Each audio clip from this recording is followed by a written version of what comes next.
aristocrat of racehorses, the maker of fortunes, a personification of speed and power, and an international currency. 840,000, but I still think she's cheap. But done it. Have you all done? At 840,000 she is sold. The British Bloodstock Agency. Yet it is not only the lure of such amounts of money and the social value which fascinates the public, owners and horsemen. It is the horse itself, the lyricism. It is almost as if man finds a part of his poetic spirit, a connection with the freedom of nature in the thoroughbred and the excitement that it brings. Millions of people attend race meetings each year, and billions of dollars are spent within the thoroughbred industry. So how does the thoroughbred world operate? How do you breed a winner? And where does this horse come from?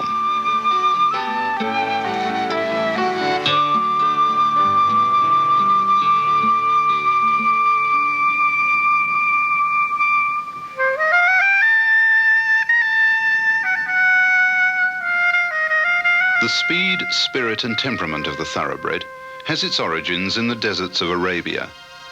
Its heritage is the pure breeding of the Arab horse, a horse that is said to have been created by the Archangel Gabriel from the south wind. The Arab was the strongest genetic influence in the creation of the thoroughbred. Its origins were the Bactrian horse of Central Asia. Here, swift steeds with stamina were needed to cover the vast plains. They carried warriors and nomads who depended on skill, agility and speed for survival. These qualities, coupled with spirit and intelligence, were the basis of the thoroughbred.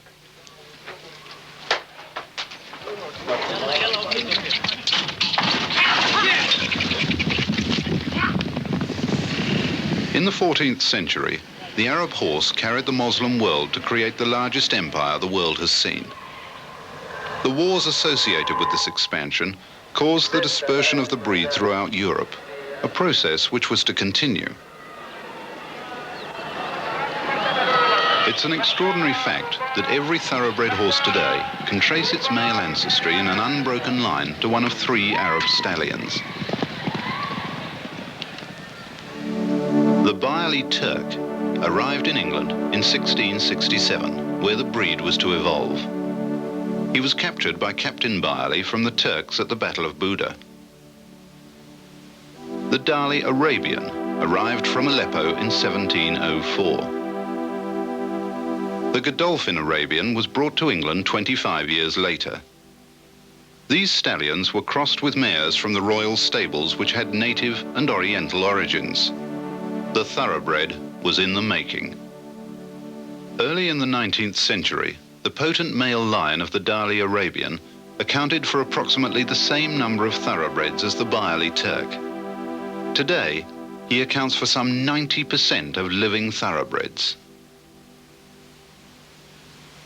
Through the great Matcham, the Godolphin Arabian, who originated in the Yemen, had a profound influence. However, today the line is in danger of dying out altogether. It's being kept alive largely by precipitation and his descendants in the southern hemisphere. At the time of the Restoration, Charles II converted a mere hunting lodge at Newmarket into a genuine centre of the turf. Because of the King's passion for racing, the demand for fast horses grew. This impetus launched the thoroughbred. Newmarket today is still regarded as racing's headquarters. Flying Childers, sired by the Dali Arabian in 1714, became the first great racehorse. Such was his reputation that the gullible public believed he was capable of running a mile in a minute. Eclipse, the single best-known racehorse in history, earned the saying, "Eclipse first, the rest nowhere." He was not beaten in his 18 races. As a sire, a mark of his success was that his progeny had to carry 3 extra pounds in the July Stakes. Diomed, the inaugural Derby winner, was principally responsible for the establishment of the thoroughbred in North America. Exported from England in 1798 as a useless stallion, he quickly gave lie to all his critics, and through his son, Sirachi, had an epoch-making influence on breeding in the United States. The internationalism of the thoroughbred had begun.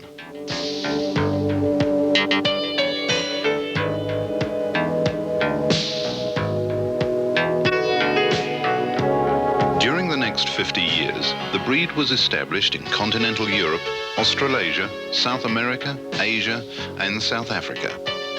Yet it was on the bluegrass of Kentucky in the United States that a cornerstone of the thoroughbred industry was laid. Here, a combination of southern horsemanship and the American dollar has created one of the world's richest horse breeding areas. Over 28% of North American stakes winners are Kentucky bred. In excess of 20,000 people are employed within the industry here. More than 200,000 acres in the Lexington area alone are devoted purely to thoroughbred breeding. Such famous studs as Gainesway stand over 47 stallions. Of the 66 leading sires in North America, 52 stand in Kentucky. The investment in horses and land runs into billions of dollars.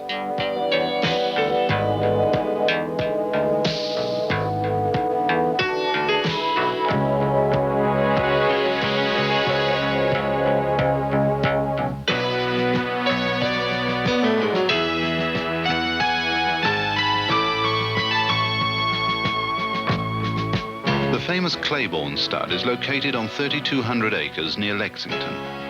It represents one vital element in the thoroughbred industry: stallion power.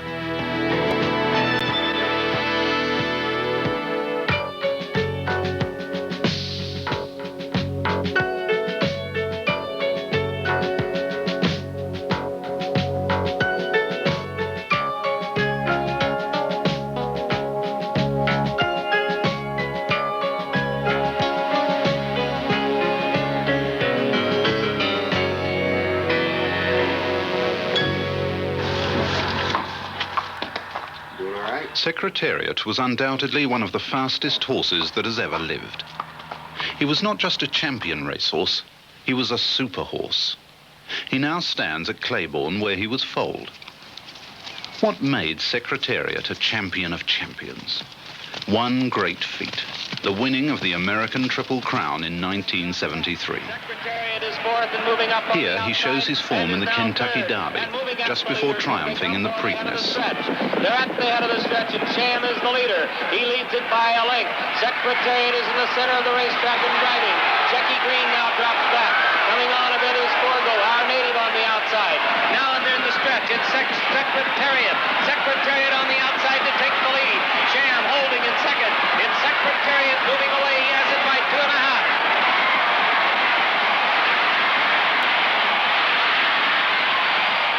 The Derby Roses were only a prelude to one of the greatest performances of the turf, the Belmont Stakes. It was not only his win in record time, but the way he did it. Only at the start was the field of high-class horses anywhere near him. By the back straight, only Sham was accompanying him. And by the home straight, Secretariat had the track to himself.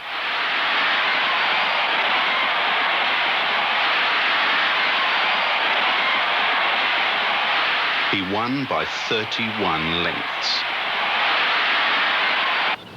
Yet though Secretariat's progeny had won $5.5 million by the end of 1983, he, by comparison with top sires, is not outstanding, which shows that a super racehorse does not necessarily mean a super sire. Sir Iver could be called the grand old man of Claiborne. Lester Piggott, the great English jockey, claimed he was the best horse he ever rode.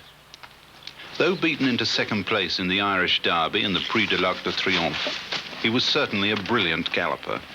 However, Sir Iver's performance at stud has far surpassed his race record. By the end of 1983, Sir Iver's offspring had won $7.6 million in the United States alone, and he has sired other super stallions such as Sir Tristram. Yet it's Nijinsky, the son of Northern Dancer, who will inherit from his father the mantle of being the world's top stallion.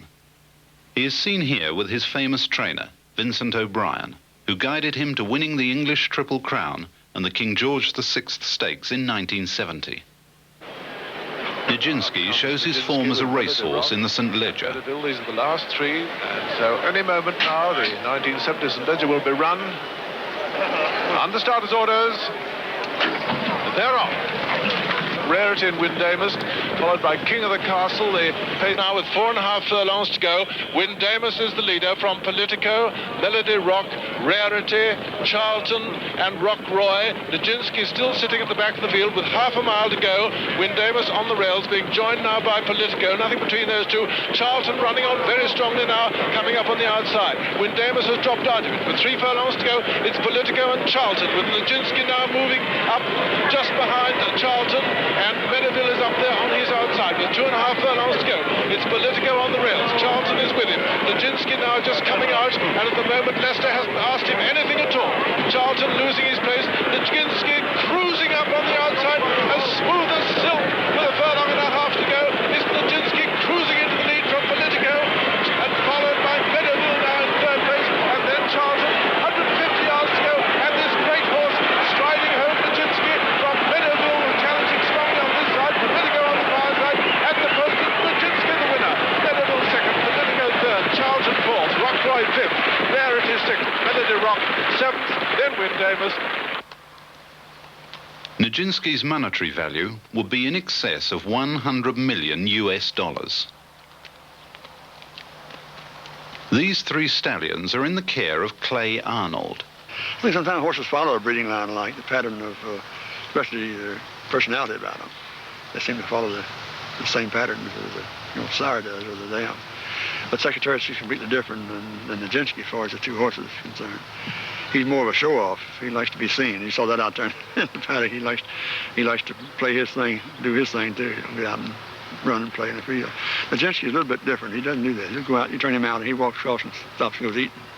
You try not to get attached to him, but you do. You get attached. Now, I've had this horse since 1970 now, 13 years. Nijinsky and Sir Ira both. And you get attached to him. You don't like to it because something happens. You're almost like losing one of your family. But you do get attached to him. Some of Claiborne's past champions. Sir Galahad, 12 times leading broodmare sire. He also fathered Gallant Fox, the 2nd US Triple Crown winner. Blenheim, one of the most potent sires this century, and grandsire of Nasrullah, 5 times leading North American sire. Bold Ruler, son of Nasrullah, champion sire 5 times, and sire of Secretariat. Because of the late owner's will, all yearlings were sold between 1973 and 1976, and all colts until 1981. Claiborne found they were selling their replacement champions, so they now keep all their yearlings as well as bringing in outside blood, such as this Northern Dancer colt. Farm manager John Salisbury discusses the horse with Mike Griffin, who is in charge of the yearlings. Mike, how about this colt? Is he doing all right? You satisfied with him? Doing real well. He's broken out extremely well. You know, he's always been a real sensible colt, and he's a good moving, good athletic type colt. I'd like to see him a little bit taller than what he is, but that goes with the Northern Dancers, you know. They come small, but they run big. Come small and run big is right, and they sure sell big. He'd easily probably brought $5 million. Maybe better than that, the way things are selling. He's really going to have to run and win that much, so I don't know whether we did right by keeping him or should have sold him. Well, one thing about this racehorse business, it's a gamble any way you go. Yeah, if he pans out, he'll be worth more than that in the stud.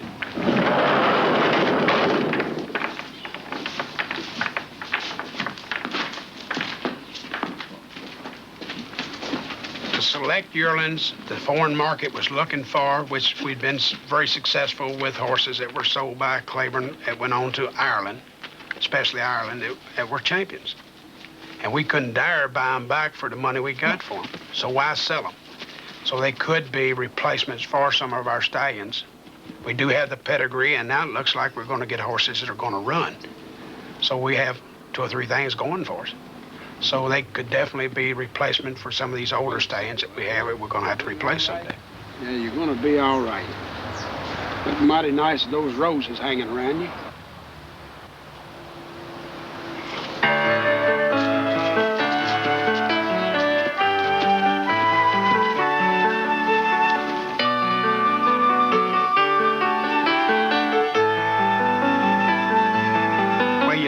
think Kentucky is the place to raise a horse. You know, we do not have the extreme cold winters. We do not have the severely hot summers. But all in all, with the bluegrass, the limestone, the climate, centrally located, this is the place to raise a horse.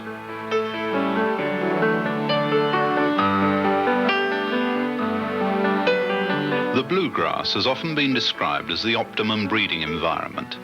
However, it has its rivals in Ireland and New Zealand.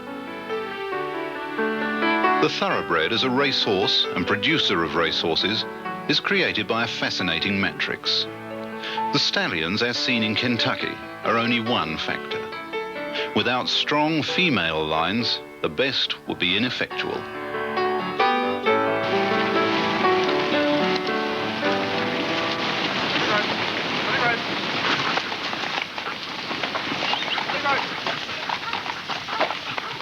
Okawa Stud in Hawke's Bay, New Zealand. Until recently, New Zealand has been unable to afford top fashionable stallions. Yet they have produced internationally competitive horses. How? The answer can be found with these sheep and the resulting knowledge of pasture, good mare lines, and a tradition of stockmanship.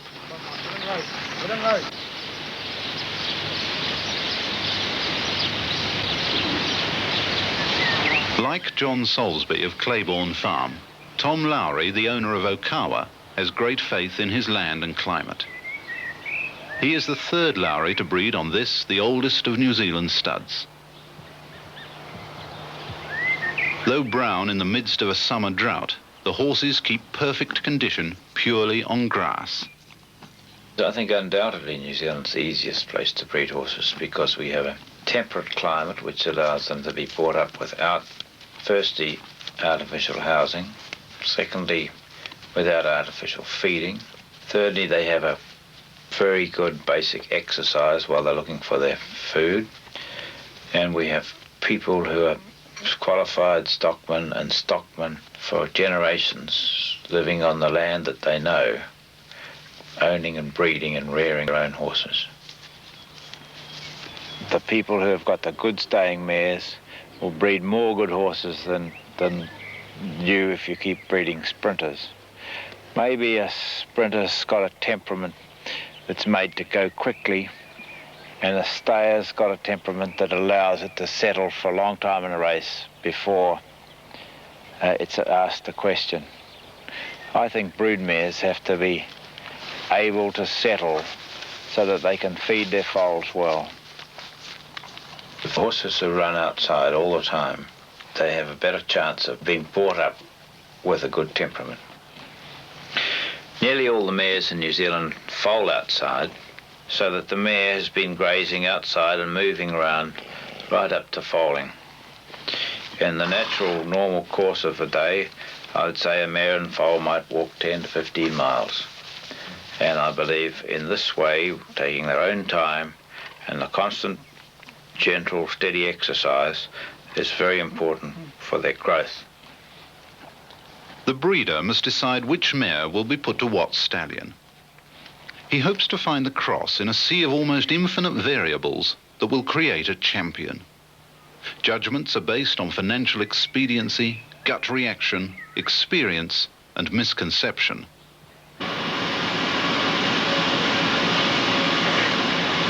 Richard Broadbent of the Bloodstock Research Bureau in Kentucky has brought computer science to breeding. This computer's database comprises over 1 million thoroughbreds.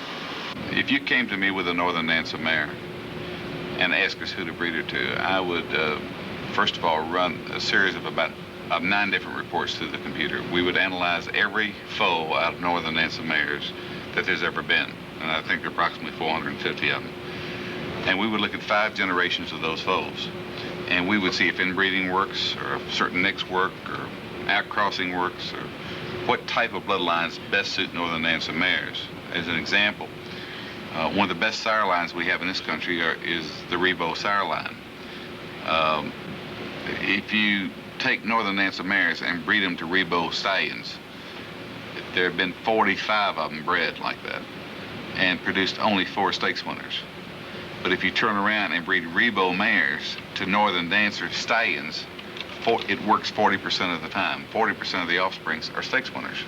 Now, we don't know why genetically it works one way and the other way it doesn't work. But the fact is, because of this computer and being able to look back in history, we can tell what works and what doesn't work. Most breeders in North America and in England breed horses the way their great-grandfathers did. Yeah. You know, it's what I call the dartboard theory. You know, you've got 10 shares and 10 mares, and you just toss a dart. If we've got the race record of every horse in North America in this computer, and we know the breeding on it, and we ought to be able to tell what bloodlines match up with other bloodlines.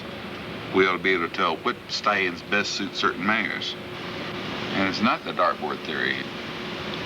If we can increase their probabilities 35 times the average of the breed, then I think we're doing a pretty good job. But if they hadn't had the right environment, if they didn't have the right trainers, if they didn't have the right temperament, if they didn't have the right conformation, it never would have worked. So it's a combination. What we try to do here is to take a theory and either prove it or disprove it. Well, we find, for example, that inbreeding only works with certain lines. It doesn't work with other lines. There are breeders who've been very successful inbreeding in this country, but only with certain lines. When they deviate from those particular bloodlines, they become unsuccessful. So what we're doing is increasing probabilities. We're assuming a lot of things. So this is only 1, 2 out of about 7 that you have. If you can breed the best mare in the country to the best stallion in the country and come up with the best looking foal and take it out here and sell it at public auction for $2 million and it gets in a bad trainer's hands, everything you've done is gone right out that window.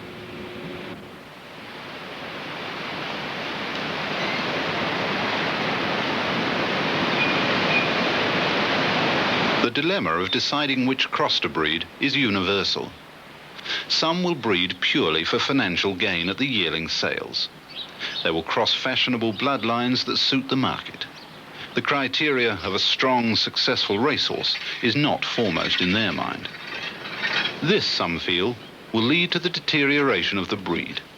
The Haras du Quesnay near Deauville, France, is not such an establishment. Directed by Monsieur Langlois, it is owned by leading trainer Monsieur Alec Head.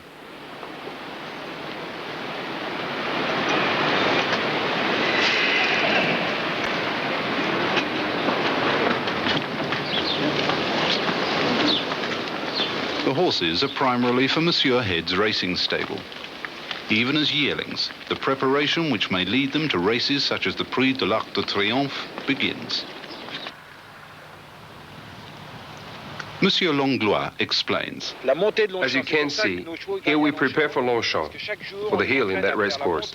And this is why our horses win there, because every day we train them to go up and down hill, as in Longchamp. You know, Longchamp is the best racecourse in France, and it's got a hill, so we train our yearlings every day to go up this hill.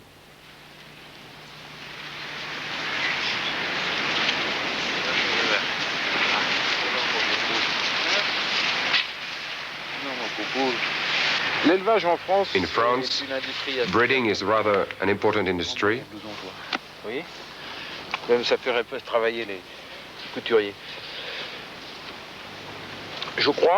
believe that to succeed as a breeder, one needs to have a sense of nature, a sense for business, and to try and do things within the normal run of everyday life.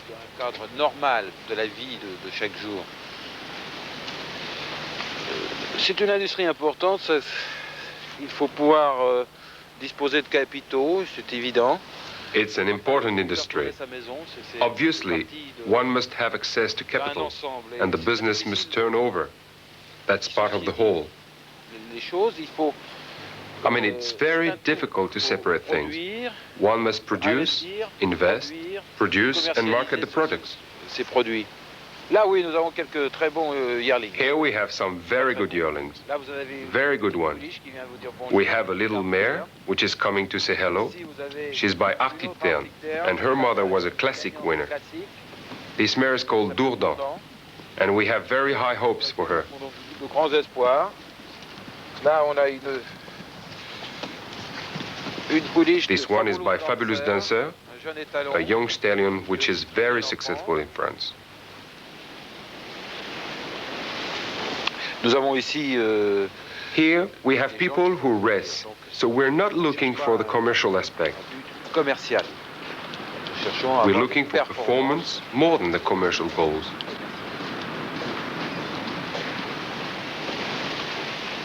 At the yearling stage, racing performance is an expectation of the future. The buyers of that expectation have to base their purchase on pedigree, careful examination and record of the horse's brothers and sisters. Yet like any other industry, marketing, commercialism and fashion play a part. The National Select Yearling Sales at Trentham, New Zealand, embodies those elements that are common to any public auction of horses. My Melbourne Cup, to me, for this part of the world, is the sale ring at Trentham. And I'm preparing my horse from the day it's born for that race. So I may have 40 or 30 starters if I've got 30 yearlings. And that's my race. That's what I prepare for, just like a trainer will plan a race months ahead. I plan it 2 years ahead. Patrick Hogan, owner of Cambridge Stud, is the top commercial breeder in New Zealand. He's very, very typical of Sir Tristram. He really is typical of the horse himself. It is not only the quality of Patrick Hogan's horses, but product presentation and commercial astuteness common to top breeders that has placed him at the forefront of the industry. The yearlings are boxed, fed, polished, and put through a process akin to an equine finishing school before being led in front of prospective buyers.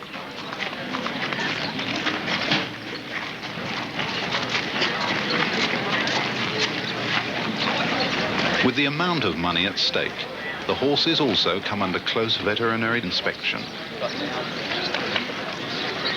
She's typical of that Sir Tristram. She's always been that. It's a magnificent family. Oh, yeah, she gets her head down. She's very balanced, Billy, as a bargain. Yeah. You know, she's got everything. With some yearlings, I believe a lot of buyers have a gut reaction, and when the individual does come out and they see him, if he has slight faults, they don't want to know about it. Yeah, we're finished with him, thanks, Patrick.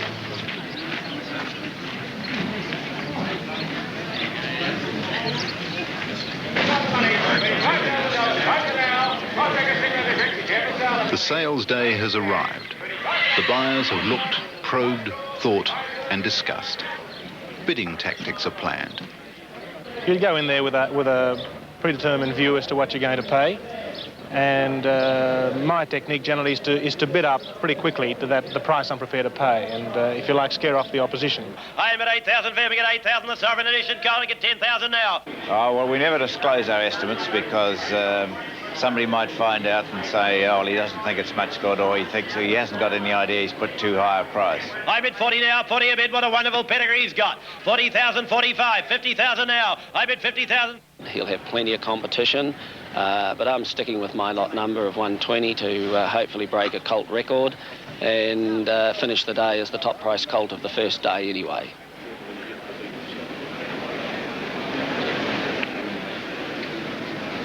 Right, ladies and gentlemen, we move to lot number 120 in your book. You've read about him, you've seen him, start him away where you like.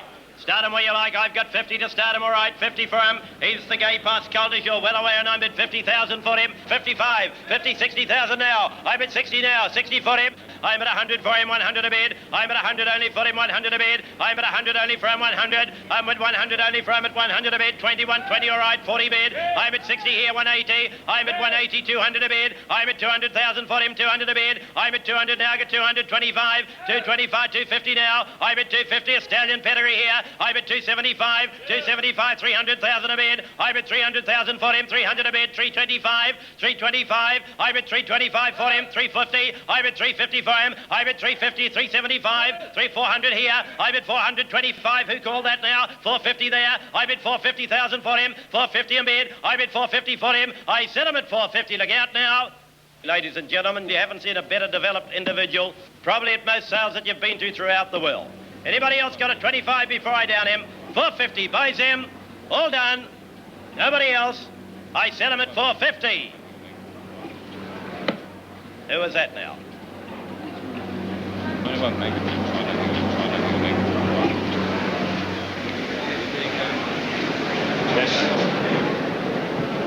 it is a big gamble to pay a couple $300,000 for a colt,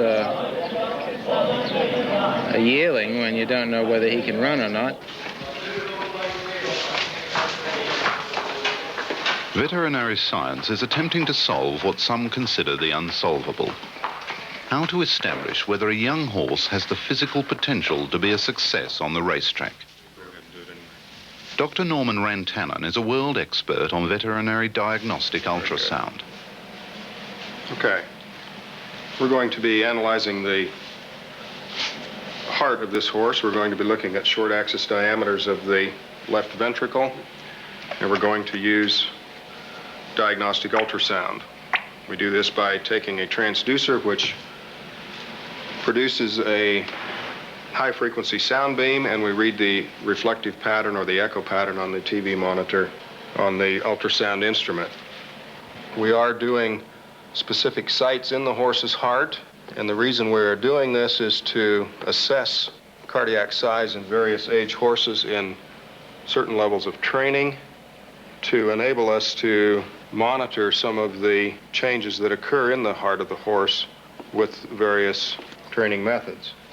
And we will actually analyze this heart when it's at its biggest dimension and then at its smallest dimension, and we'll find out the area difference which relates to the force of contraction. We will then measure the wall thickness of the heart and the division between, or the septum between the main pumping chambers of the heart to see how big it is. And these are very measurable parameters that do reflect the cardiovascular fitness and the actual pumping ability of the heart in the horse. What we hope to do is to develop a test to assess the contractility and size of the equine heart and make some prediction about young horses and their ability to perform. This will be accomplished by examining a number of horses that are indeed performing, horses that have recently been retired, and young horses from new birth or weanling age up through their performance years. Once the state is achieved, then we may have some measurable parameters that will allow this horse to be called an athlete.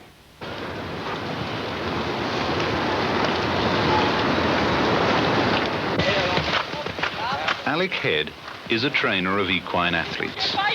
Another of France's great trainers, Francois Boutin, said of him, "A trainer must be really a complete horseman, with a complete knowledge of breeding, racing, and international pedigrees.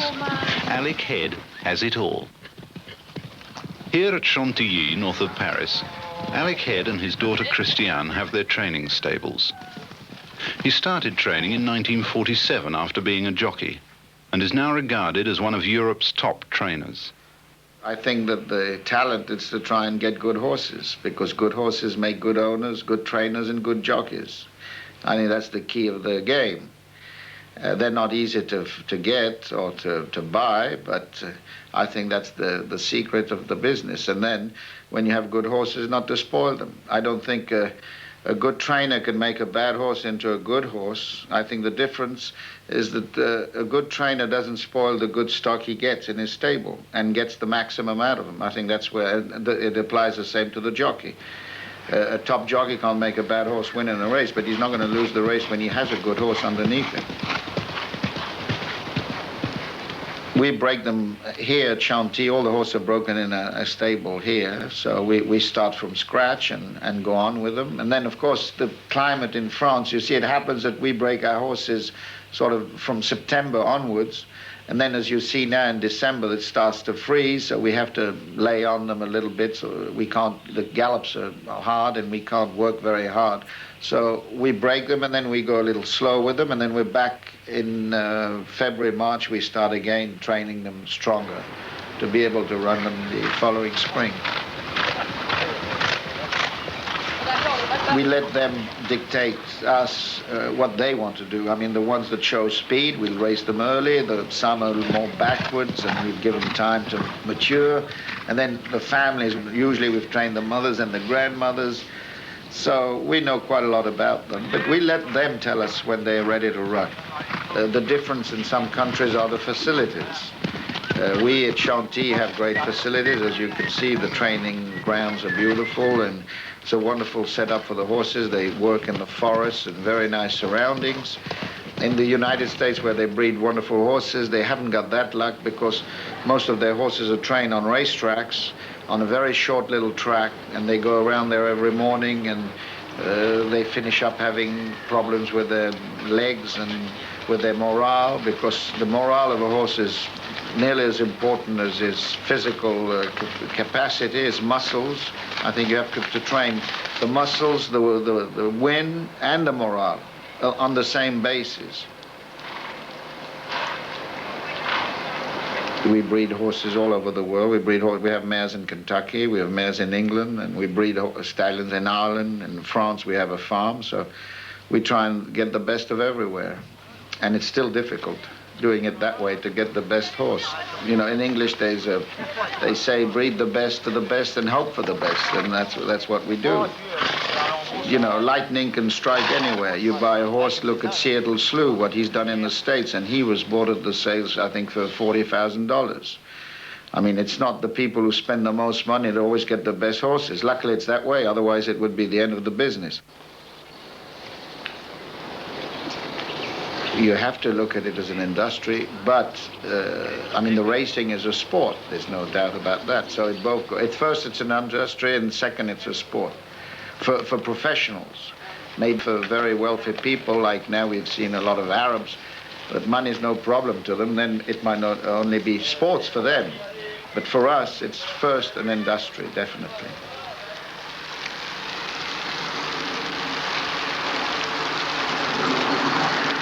My grandfather was a steeplechase jockey and a trainer, and my father was a trainer and a steeplechase jockey too. So, I mean, I was born in a stable, more or less, and it's been all my life. You get great emotion when you breed a good horse and you see him win on the race course. It's a wonderful feeling, great emotion. And on top of that, when my son rides it, and my daughter trains it, then it's a great pleasure. Like Free Troikas that you see there, when she won the Arc, it was a wonderful thing, you know, because she was owned by my wife, trained by my daughter, and ridden by my son. So I think that's one of the greatest pleasure that you can ever have in this business.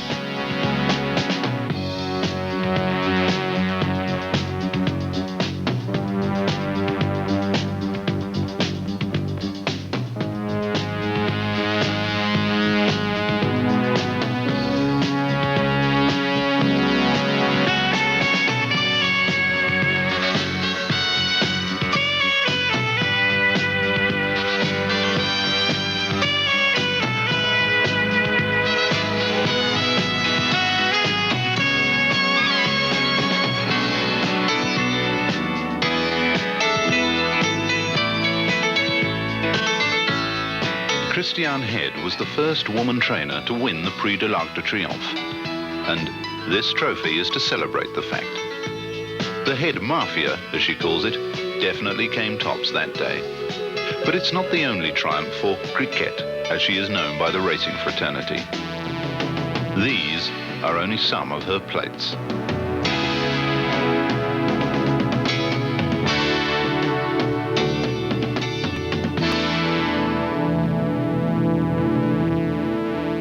Cricket trains for the stable part owned by her father, of which Freddie Head, her brother, is principal jockey. One of the best 2-year-olds in France this year. All my life I thought I would be a trainer. That's what I love. The only thing I can do. It's beautiful to receive a young horse and to try to make a good racehorse, you see. Try to find everything and make him good. That's what is nice in racing. My approach is the same of my father because he's my teacher. We don't train exactly the same way as some other people does. I'm sure there's some slight difference between one trainer and another one. Each one got their own way of doing things, and each one trained differently. There's a big difference with the States because in America the program is more on speed. So they've got much more speed horse. Here we go much more to stays. England, it's more like France and Ireland too. The flat racing starts in end of February, beginning of March. And the good race starts in April when Longchamps open. So we start to get our horses ready for Longchamps, let's say end of February, March, through March, and then the good race goes on. It depends of the horse, but we try to race them always if we can. Only one race as a 2-year-old just to make them see the race course and everything. Even if they don't win, doesn't matter. But if they're able to run, we try to race them as a 2-year-old. 2-3 times a good 2-year-old, 4 times maybe. And the 3-year-old would race, let's say, 7 or 8 times, not more than that, if they're good. But sometimes you need a race to get them fit. So sometimes you have to run before the horse is ready to win.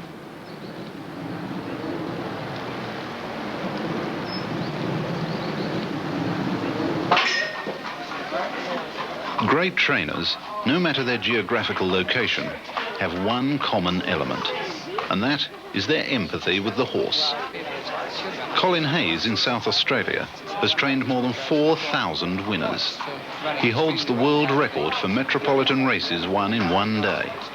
With this record and 35 years' experience, he knows the uncontrollable in a race can be the difference between a win and further down the field. You know, when you think between perhaps half a dozen runners, there's a fifth of a second, and it's the one that gets the favours or the jockey that thinks quickest and things like that. There's a lot of things that come into this business, right. And but everything being equal, they'll both run very good races, and Fearburst has the better form over the shorter course.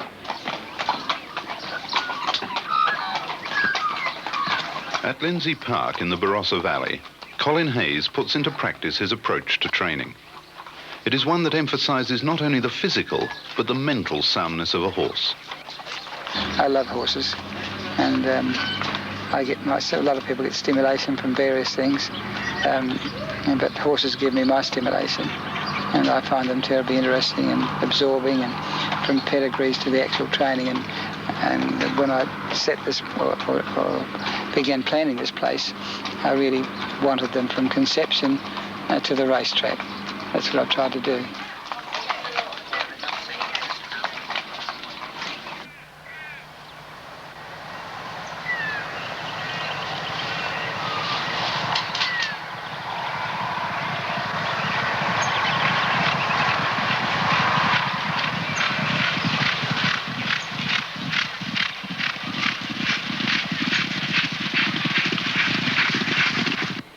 Stance is very keen to go faster.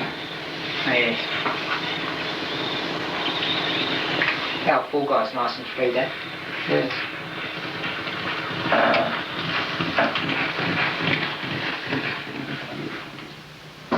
I designed the track originally so that they're always galloping into the collar or uphill, because it's velocity times weight that breaks the horse down, and it's so easy to have breakdowns in thoroughbreds, and it's very important to get them to the races and keep them racing. And so we work them up inclines, and so they don't hit the ground as hard. You don't have to work as fast uphill. And we don't have sharp turns. They're all gradual turns, and most of their fast work is done on the straights as they straighten up. And we have right and left-hand tracks so that they learn to lead with either leg, and so they become handier in the field. They're much adaptable. If we go to Sydney or Brisbane, where they race the opposite way to the southern states, it's one of the traditional things that has been done in England, and I feel they're right in. And where if you train on a public track, it's a flat track in Australia, and you have to work one way all the time, so you're leading with one leg all the time. So there's tremendous stress on that leg. It's invariably, they seem to break down on the near side foreleg. So and we work them either leg and either side, and teach them to lead with either side. And horses suffer from boredom, such as we do. And we have a variety of tracks. We have wood fibre track, which is great in the winter, and it's a very consistent surface. And we have a sand track where we do interval training, and then we have a right hand and a left hand grass track. And this track, we on the grass tracks, we time them electronically. We have laser beams going across the track, and they come up on a little computer, which is fed into the main computer in the main office. And that way you can keep in touch and know exactly what they're running, because it's very difficult to time horses as they're coming toward you.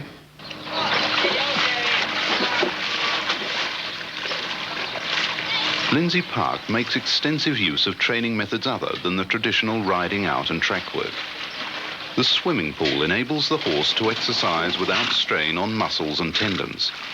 It's particularly useful for a horse at peak condition a day or two before racing. Another facility is the treadmill. Advantageous when extra work is required, but the heat of the climate prevents riding out. With a variable speed control, the horse can be walked or trotted.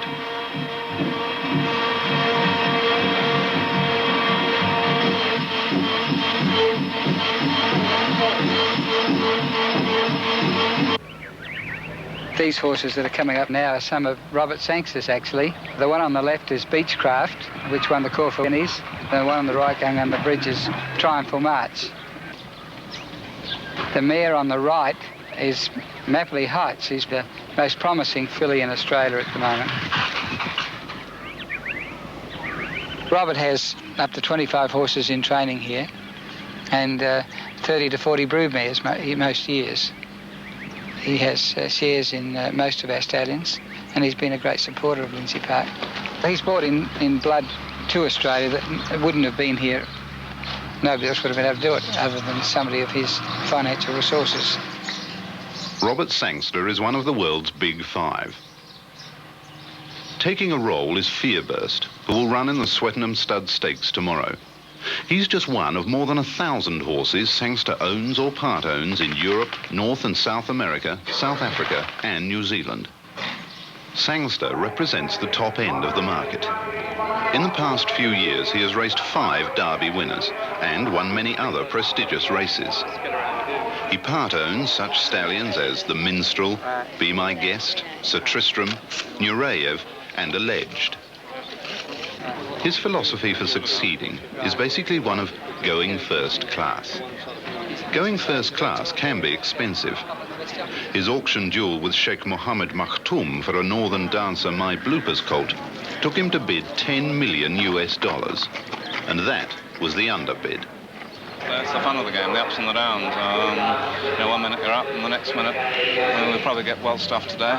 And then Sunday there's the South African 2,000 guineas run today, and they're 6 hours behind us. So probably have a bad day today here. Somebody will ring up and say you won the guineas in South Africa. That's the ups and the downs in it. It's all great fun. Why are you in racing and breeding?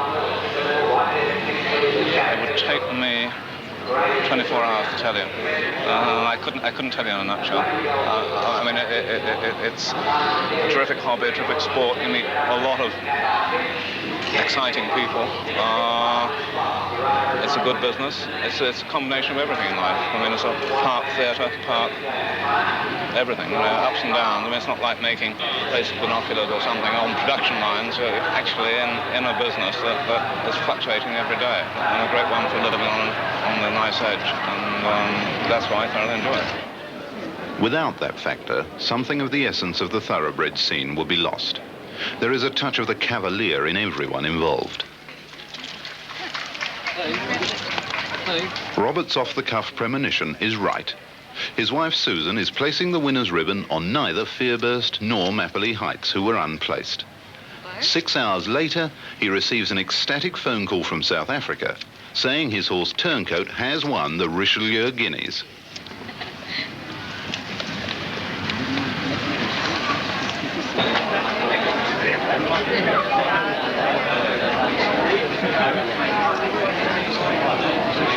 The Swettenham Stud cocktail party preceding Robert's sale is given for 1,000 of his closest friends. It's been said that a buyer will pay more according to how many glasses of champagne he has drunk. Yet for Robert Sangster, it's also a chance to return hospitality. In this business, more deals are made in social situations than in any other. The thoroughbred scene, you get a lot of characters who've seen the ups and downs. They've seen many more bad times than good times, so we all know each other pretty well. Throughout the world, they're the same. With the emphasis on character rather than just the 9-to-5 man. I enjoy characters, and they're the same all the way around the world.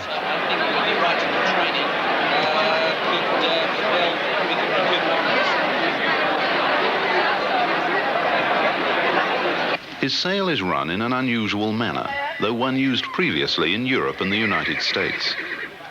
In any private sale, there exists a natural suspicion that the horses under the auctioneer's hammer are the rejects, that the vendor keeps the best racing stock for himself.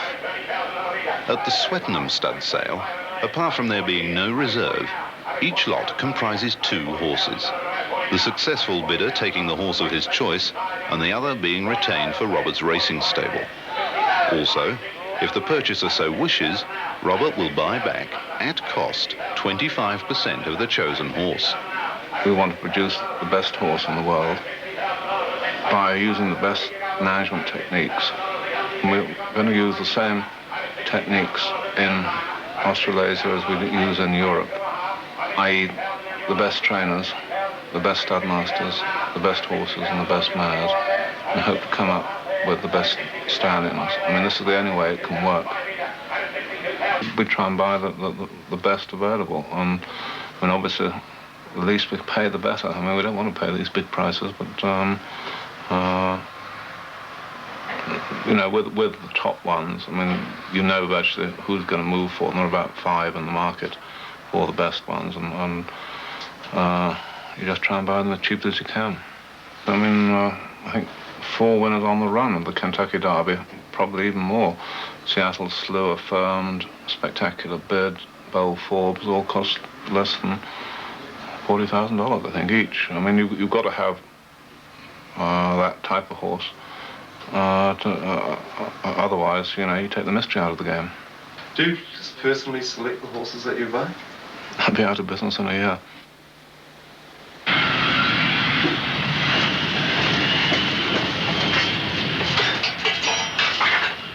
It is a truly international scene, not only with the people involved, but also with the horses themselves.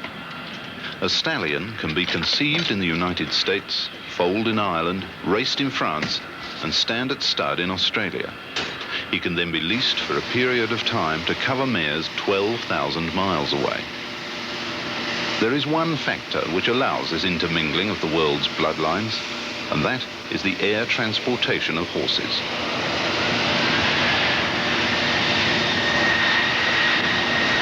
Sophisticated handling procedures have been developed by the top carriers, where millions of dollars of bloodstock are at stake. This carrier will today be transporting horses to New Zealand, tomorrow possibly the United States or the Far East. In 99% of cases, the horses handle the experience calmly. In fact, a jumbo jet with an animal load supervisor constantly in attendance certainly beats a horse float on the road.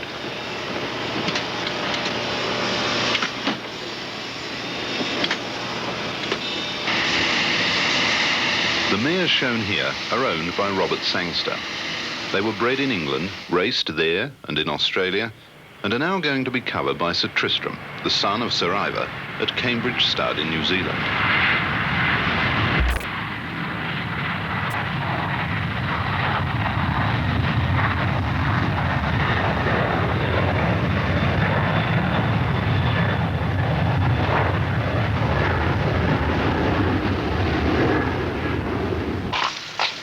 Cambridge Stud represents the increasing power of breeding in the southern hemisphere in an industry traditionally dominated by the north. Danzatori by Northern Dancer has just arrived from Ireland. He was only ever beaten once in his career. How long did he race for? He raced 2 and 3, but his 2-year-old performance was the best, and that will suit the air conditions here in New Zealand and Australia. But he's done well. He's done well, Patrick. He's let down.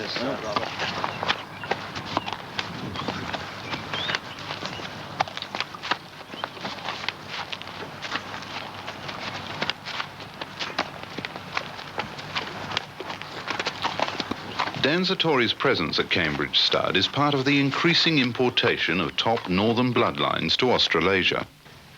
He will stand alongside Sir Tristram. Both horses involve a Sangster-Hogan partnership.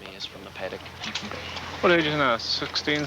No, he's only 14. 14? No, yeah. He looks really well. I believe he said they're advertising him as siring more Group 1 winners in 1983 than any other stallion in the world, is that right? That's right, yes. And Northern Dancer left 4 Blushing Groom's left 4 and Sir Tristram's left 5 individual Group 1 winners in the last racing season. So he does lead the world as the producer of Group 1 winners last racing season. Robert's visit is to see his last crop of Sir Tristram foals and to liaise with Patrick Hogan on their future. And yet he could turn on sixpence. He was agile. He had that turn of pace. But sometimes they don't produce that on the race course anyway. I don't really believe you can pick paddock gallopers that are good racehorses. Billy MacDonald used to buy his best. He used to give the stud groom $100 to tell him which were the best in the paddock in Claiborne. For Patrick Hogan, like all successful breeders, it is not all talking with partners, parading horses, attending auctions and cocktail parties. To run a stud and produce horses such as Gurner's Lane, winner of the 1982 Melbourne Cup, and Pride of Rosewood, means work in every weather and at all times of the day and night. We believe in feeding our horses, young horses, all they can eat, but we also believe in not housing them, that letting them run out day and night. And we feed twice a day, supplement feed, and we do let that young horse eat as much as it wants. If you've got the temperament and some ability to run in a horse, it's very important for the same horse to have constitution. And it's such big business that your horses today that are succeeding are those horses who have constitution. They can race, they'll eat, they can travel, they can race, and they'll eat. And a horse that doesn't eat can't run, and they do it through having pasture available to them 24 hours a day. To succeed in this business, you've got to be dedicated to it. And by dedication, I mean that you have to have the physical ability and you have to have the mental ability and you have to dedicate yourself to the love of it, to succeed at it right at the highest level, because it does necessitate one managing your horses 7 days a week. You have to see them every day to be able to feed them well, protect them well, and rear them well to bring them up to the stage of yearlings, that if you're selling yearlings to that stage where they're being purchased by prospective trainers or buyers or owners.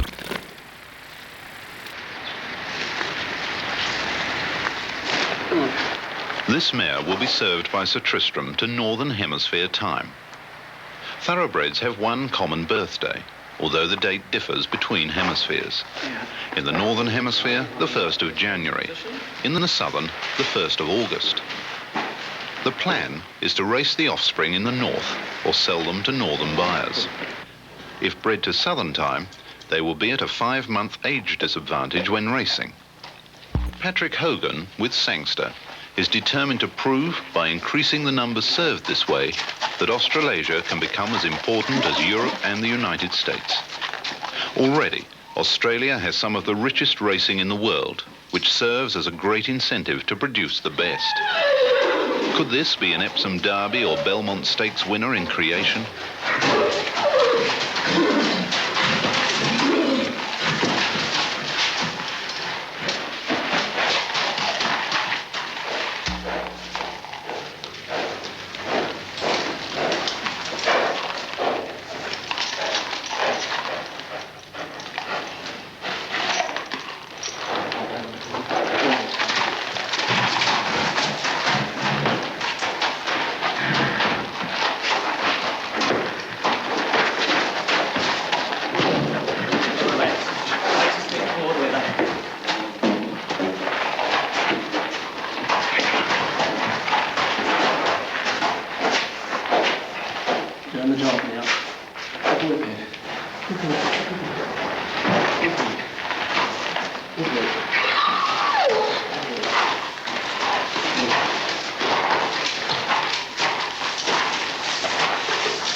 Ted. Good boy, Ted.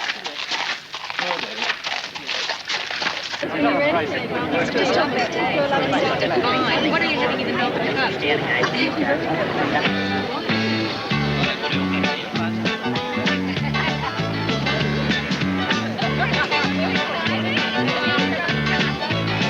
It's called the greatest cocktail party in the world, but the Melbourne Cup is also a test of everything we have seen. Sited in Australia, the Cup was first run in 1861. True to colonial tradition, its first winner, Archer, trekked 475 miles to the race, then won by 6 lengths. Today, it is the most prestigious race in the Southern Hemisphere and, in effect, a national holiday in Australia.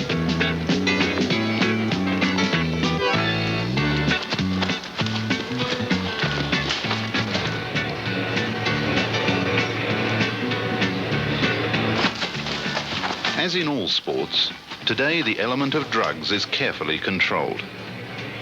The pre-race blood test on randomly selected horses prevents the use of depressant drugs that impede the horse's performance. After the race, all winners are subjected to more extensive tests, as are horses whose performance is below expectation.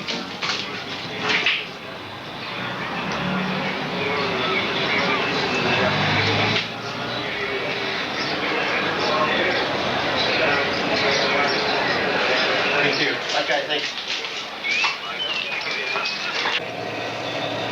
Some say that being a handicap, it's not a true test of individual horses. But the Cup supporters would reply that a true champion is one who can carry top weight and still win.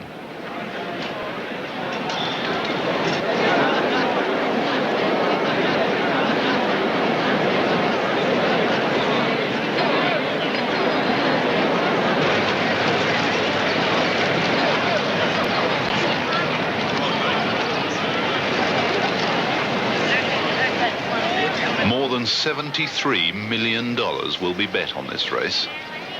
It will be run over 2 miles.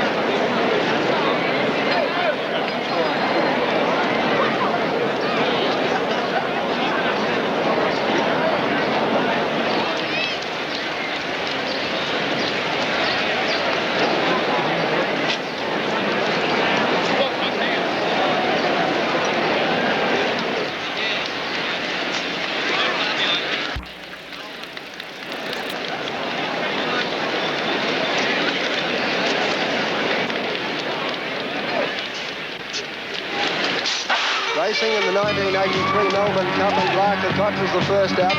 Jumping out quickly, Hussar's Command with Triumphal March well away, so was Bianco Lady. Mr. Jazz was prominent in the early part, getting across, and Charles the lightweight combat, then zooming it across.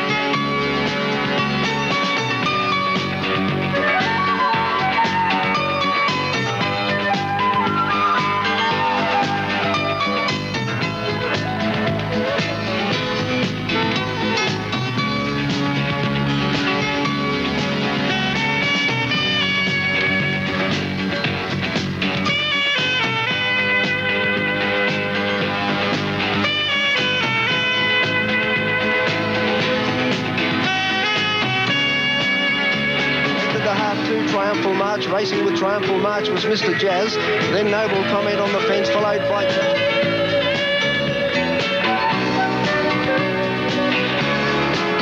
He was about 6 lengths farther back, and Amaranth dropped out 10 lengths away last in the Cup. At the 1,000 metre mark, they raced. Bianco Lady now getting to the lead, led by Neck 2 Combat, Hale in 3rd place. They're followed by MacBogle, Kiyamare coming off the fence and going around them 3 deep. Larker Cott's on the rails next, and they're followed then by Triumphal March, making a fast forward move. Noble Comment's putting himself into a 2 with Mr. Jazz. Follows those threading his way through the field.